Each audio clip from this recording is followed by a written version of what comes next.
स्वाती. आज आपल्याला बनवायची आहे गोड्या बटाट्याची भाजी. ही भाजी आपल्याला डब्यासाठी पटकन बनवता येते.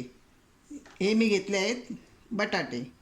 मी यांना 3 शिट्या मारून घेतले होते. काही वेळा काय होतं 2 शिट्यामध्ये पण बटाटे शिजतात, पण काय काय बटाटे लगेच शिजत नाही. तर मला हे 3 शिट्या मारून मी बटाटे उकडून घेतले. माझे अर्धा किलो बटाटे आहेत. उडदाची डाळ, मीठ, तेल, राई, जिरं, मिरच्या, गार्निशिंगसाठी कोथिंबीर आणि खोबरं, कढीपत्त्याची पानं, मोठा एक कांदा घेतला आणि हळद. आता आपण फोडणीला घालूया. मी कढई तापत ठेवली होती. थोडं तेल टाकूया.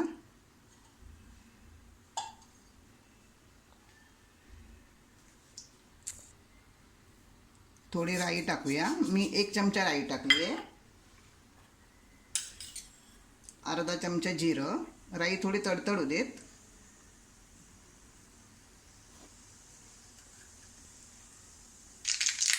आपली राई छान तडतडली आहे. आता मी अर्धा चमचा जिरं टाकते.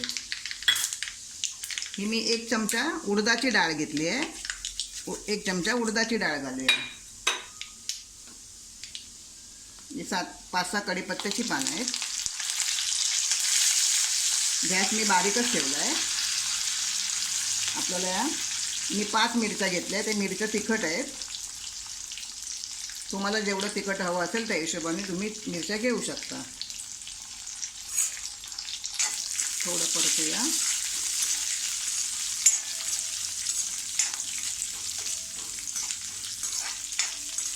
आपल्याला गॅस मंदच ठेवायचा आहे.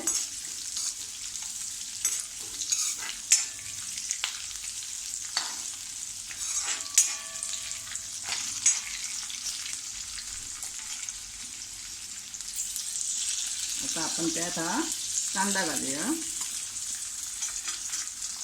अगदी भाजी लहानांपासून मोठ्यांना आवडते.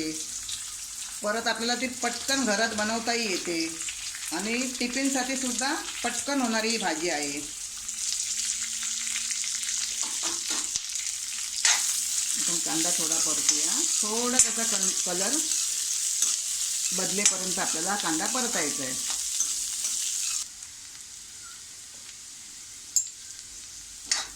हा बघा, आपला कांदा आता परतून झाला आहे. आपल्याला जास्त लाल करायचा नाही आहे.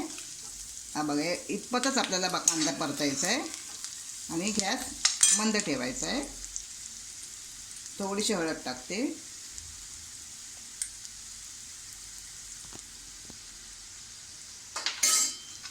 हळद परतून घेऊया. कधी कधी काय होतं, आपल्याकडे घरात भाजी नसते, मग त्या टायमाला आपल्या घरात बटाटा हा असतोच. मग आपण पटकन त्या बटाट्याची अशी भाजी करू शकतो. आता आपली हळदसुद्धा छान परतून झाली आहे त्यात. आता आपण हा बटाटा टाकूया.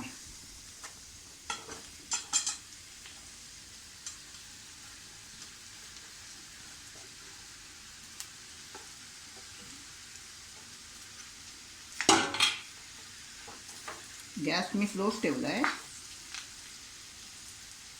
चवीपुरता मीठ टाकूया.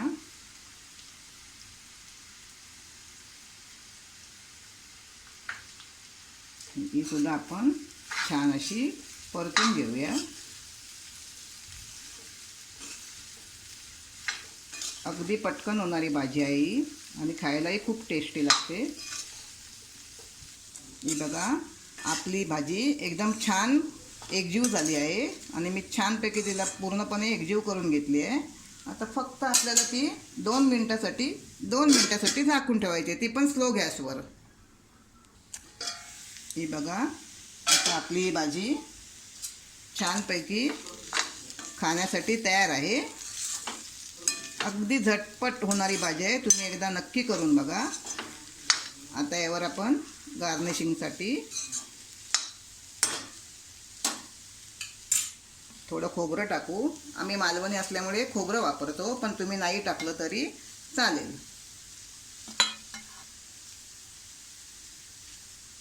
आणि थोडीशी कोथिंबीर. आता आपण गॅस बंद करूया. जर ही रेसिपी तुम्हाला माझी आवडली असेल तर या रेसिपीला शेअर करा, लाईक करा आणि सबस्क्राईब करा.